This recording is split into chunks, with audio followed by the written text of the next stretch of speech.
Hello बच्चों, स्वागत है आप सभी का डीवीएस थ्योरी क्लासेस में। आज हम देखने वाले हैं रिकवरी से आप समझते हैं। जैसे हमको बुखार आता है, दवाई लेते हैं, 2-3-4 दिन में हम लोग रिकवर करके ठीक होते हैं, वापस उसी स्टेट में आते हैं जिस स्टेट में बुखार के पहले थे।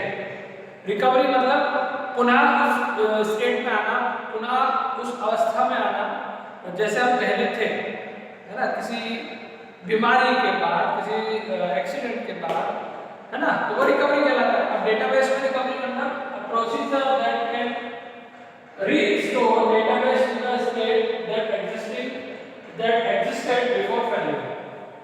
मतलब एक ऐसी प्रक्रिया, रिकवरी मतलब एक ऐसी प्रक्रिया जो हमको वापस उस अवस्था में लाती है जिस अवस्था में हम पहले थे। रिकवर करना मतलब वापस उस स्थिति में आना, और रिकवरी मतलब वो प्रक्रिया जिससे हम उस स्थिति में आते हैं, है ना। एक प्रोसीजर, एक प्रक्रिया जो हमको वापस हमारी जो पहले वाली स्थिति में थी उसमें लेके आती है, उसको हम रिकवरी कहते हैं। हम डेटाबेस की बात करें तो जो हमारा डेटाबेस है, मान लीजिए हमारा एक डेटाबेस है हमारे सिस्टम का, उसमें किसी कारणवश, कारण क्या क्या हो सकते हैं वो देखेंगे, किसी कारणवश अगर डेटाबेस का लॉस होता है तो उसको वापस उसकी एक्चुअल जो पोजीशन थी उसमें लाने की जो प्रोसेस है वो हमारी रिकवरी कहलाएगी।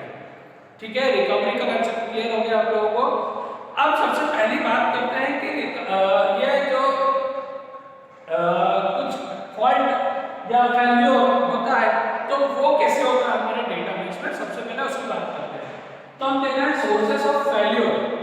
अगर हमारे डेटाबेस है उसमें फेल्योर या कोई भी कमी, खराबी कैसे होती है, तो देखिए तीन बेसिकली टाइप्स हो सकते हैं। सबसे पहले तो होता है system error.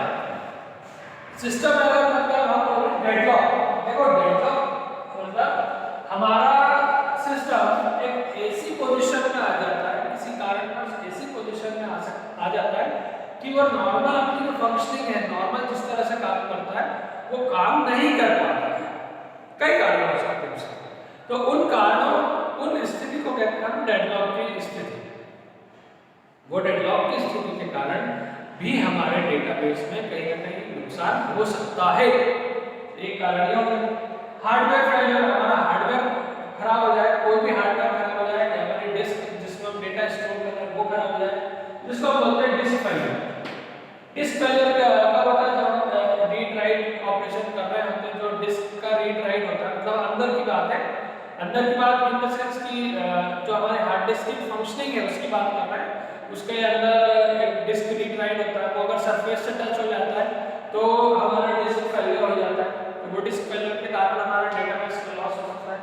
Loss of transmission capability over link, मतलब एक जो क्षमता होती है डेटाबेस को स्टोर करने की, वो अगर हमारे सिस्टम की किसी कारणवश कम हो जाती है तो उसका ना हमारा डेटाबेस लॉस हो सकता है।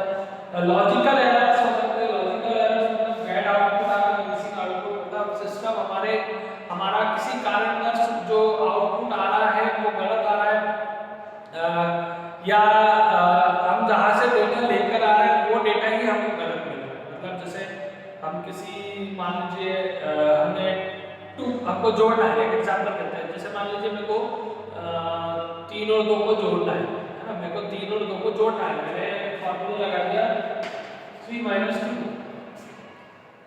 सिंबल लगाया माइनस का, और मैं चाह रहा हूँ, मन से तो ये चाह रहा हूँ कि मैं जोड़ूं, लेकिन मैंने कुछ काम करते समय, जब ऑपरेशन लगाते समय माइनस का सिंबल लगा दिया, तो आउटपुट कितना आएगा 1। जब मैं देखूंगा तो प्रोग्रामिंग में तो मेरे सब कुछ सही है, मतलब मैंने जो नियमों का पालन करना था वो नियम का पालन गलत किया, बस मेरे को अज्ञानता थी कि प्लस के लिए कौन सा सिंबल यूज होगा। तो उस अज्ञानता के कारण जो आउटपुट आएगा 1, मैं ढूंढ रहा हूँ 5 और आउटपुट आया 1, और यही का यही 1 जाके हमारे डेटाबेस में स्टोर हो जाएगा। अब हम देखेंगे तो ये बैड आउटपुट है, ये मिसिंग आउटपुट है ना। तो ये समझ में आया, लॉजिकल एरर के कारण हो सकता है, या किसी, देखिए इसके अलावा भी कारण हो सकते हैं, तोड़फोड़ हो जाए, चोरी हो जाए, या कोई दूसरा, जैसे हमने पिछले क्लास में देखा था, कोई दूसरा हमारे सिस्टम में लॉगिन कर ले, है ना, या भूकंप आ जाए, बाढ़ आ जाए, कौन से कारण हो सकते हैं फेलियर बात हो गई हमारे सोर्सेस ऑफ फेल्योर, किस कारणों से आते हैं हमारे। अब हमारे पास जो हमारा डेटाबेस है उसके पास रिकवरी के लिए फैसिलिटीज कौन कौन सी है, उस फैसिलिटीज की बात करेंगे। अब हम देखेंगे रिकवरी फैसिलिटीज। देखिए बेटा, सबसे पहले रिकवरी फैसिलिटी में सबसे इंपॉर्टेंट है बैकअप मैकेनिज्म। बैकअप हमने पहले भी बात करी थी। बैकअप मतलब हम लोग काम कर रहे हैं डेली का डेली का या एक हर घंटे का, उसका कहीं ना कहीं एक दूसरा बैकअप रखा है, दूसरी कॉपी। बस बैकअप करने से क्या होता है, अगर कोई भी कारण कोई सा भी हो, जितने कारण पड़े हैं कोई सा भी कारण हो, अगर आपका डेटाबेस लॉस हो गया तो आपके पास एक बैकअप है, तो आप उसको रिकवर कर सकते हो अपने डेटा। अब आप बोलोगे बाढ़ आ गई तो एक कॉपी गई तो दूसरी कॉपी भी जाएगी, है ना। तो उसके लिए हम अपने डेटा को कहीं ना कहीं नेटवर्क पे क्लाउड में स्टोर कर सकते हैं। वो बैकअप करने के लिए आपके पास बहुत से ऑप्शंस हैं, है ना। आप अपनी कई पेन ड्राइव में स्टोर कर सकते हो, किसी नेटवर्क पे स्टोर कर सकते हो, तो बहुत सारे ऑप्शन आपके पास अवेलेबल है। तो आप जब भी डेटाबेस में काम करो तो बैकअप जरूर बनाओ। किसी कारणवश हमारे डेटाबेस में प्रॉब्लम आई तो रिकवरी में आसानी होगी। फिर होता है लॉगिंग फैसिलिटी। यहाँ पे लॉग फाइल क्रिएट करते हैं। लॉग फाइल में हम हर जो ट्रांजैक्शंस होते जा रहे हैं उनको हम एक प्रकार से उनको रिपोर्ट करते जाते हैं, या एक तरह से उनको रिकॉर्ड करते जाते हैं कि किस समय हमारे डेटाबेस में कौन सा ट्रांजैक्शन हुआ और उससे हमारे डेटाबेस में क्या फर्क पड़ा। इन सारी चीज़ों की हम एक डिटेल एक फाइल बना के स्टोर करते हैं, जिसको लॉग फाइल बोलते हैं। जिसके कारण जिससे होगा क्या कि किस कारण से हमारे डेटाबेस में नुकसान हुआ है, कौन से तो वो हमको समझ में आ जाएगा। या एक चीज हमको ये भी समझ में आएगी कि कौन सी अवस्था तक हमारा डेटाबेस अच्छा था, कौन सी स्टेट तक हमारा डेटाबेस प्रॉपर्ली वर्क कर रहा था, कहाँ से बात बिगड़ी, ये चीज हम निकाल सकते हैं अगर हम लॉग फाइल बना के रखेंगे तो।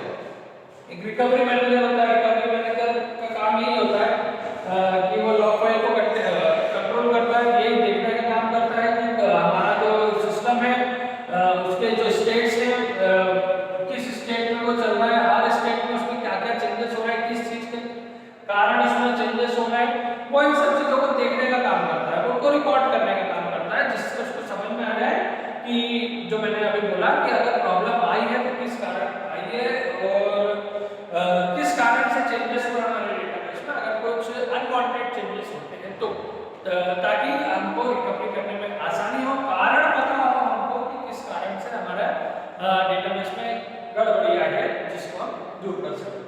अगला रिकवरी टेक्निक्स, बहुत सारी टेक्निक्स होती है रिकवरी के लिए जिनका हम यूज कर सकते हैं। इन टेक्निक्स में सबसे पहले हम देखेंगे डिफर्ड अपडेट टेक्निक्स और इमीडिएट अपडेट टेक्निक्स। ये कुछ अपडेशन की टेक्निक्स होती है जो हमारे डेटाबेस को अपडेट करती है। अभी दोनों में पहले दो जो है उनमें अंतर यह है कि इमीडिएट अपडेट टेक्निक होती है वो किसी अगर ट्रांजैक्शन चल रहा है और उसके एंड होने के बाद ये टेक्निक्स अप्लाई की जा सकती हैं। और जो इमीडिएट अपडेट टेक्निक्स होती हैं वो अगर कोई ट्रांजैक्शन चल रहा है और उसके बीच में ही हम ये अपडेट टेक्निक अप्लाई कर सकते हैं। मतलब यदि हमको लग रहा है अपडेट करना है तो पहली वाली जो टेक्निक है किसी ट्रांजैक्शन के कंप्लीट होने के बाद ही हम लगा सकते हैं। और अगर आपको ऐसा लगता है कि आपको इमीडिएटली कोई अपडेट की जरूरत है किसी कारणवश, तो हम ये इमीडिएट अपडेट टेक्निक्स किसी ट्रांजैक्शन के बीच में भी लगा सकते हैं। एक होता है शैडो पेजिंग, इंटरेस्टिंग है। इसमें जब भी हम डेटाबेस को शुरू करते हैं तो हमारे दो कॉपी बनाते हैं, दो फोटोकॉपी बनाते हैं, जेरॉक्स कॉपी। एक कहलाता है करंट पेज टेबल और एक कहलाता है शैडो पेज टेबल। मतलब ऐसा मैं बोलूं कि दिन का काम शुरू किया हमने तो दिन का काम शुरू करने से पहले जो डेटाबेस है उसकी दो कॉपी बनाए, करंट पेज टेबल और शैडो पेज टेबल, दोनों कॉपी है इसलिए सेम होगी।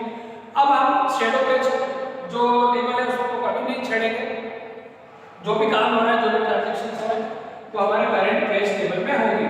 ठीक है, बीच में मान लो किसी कारणवश अगर हमारा डेटाबेस लॉस हो रहा है तो हमारे पास ये तो है कि हमारे पास शैडो पेज टेबल है, इसमें आज के दिन की शुरुआत तक का डेटा तो हमारे पास सही है ना। और अगर दिन भर में हमारा डेटा लॉस नहीं हुआ है, जरूरी नहीं है कि आप दिन भर में करो कुछ, आप 1 घंटे के हिसाब से सेट कर सकते हो कि ये हर घंटे आप शेड्यूल पेज टेबल को अपडेट करो। अपडेट करने का मतलब ये है कि जैसे आपका दिन खत्म हुआ तो आप क्या करोगे, ये जो करंट पेज टेबल है उसको आप बना दोगे अपना शैडो पेज टेबल। मतलब देखिए आपके दिन के शुरू में ये दोनों एक जैसे थे, ये ऐसे ही रहा, इसमें पूरा अपडेशन का काम होता रहा और दिन खत्म हो गया, आपने को मालूम है कि कोई गड़बड़ी नहीं आई अपने डेटाबेस में, तो अब ये जो अपडेटेड टेबल है उसको आपके लिए क्या बन जाएगा, शैडो पेज टेबल, है ना। मतलब आपका दिन का एंड जब होगा तो क्या होगा, आपका ये डेटाबेस सही है तो अगला दिन जब शुरू होगा तो करंट तो यही से शुरू होगा, मतलब करंट तो यही है जो अभी चेंजेस हुए और वही आपका क्या बन जाएगा, शैडो पेज टेबल बन जाएगा। मतलब अगर हमने शुरू किया था वन, मतलब करंट भी हमारा वन है और शैडो भी वन है, दिन के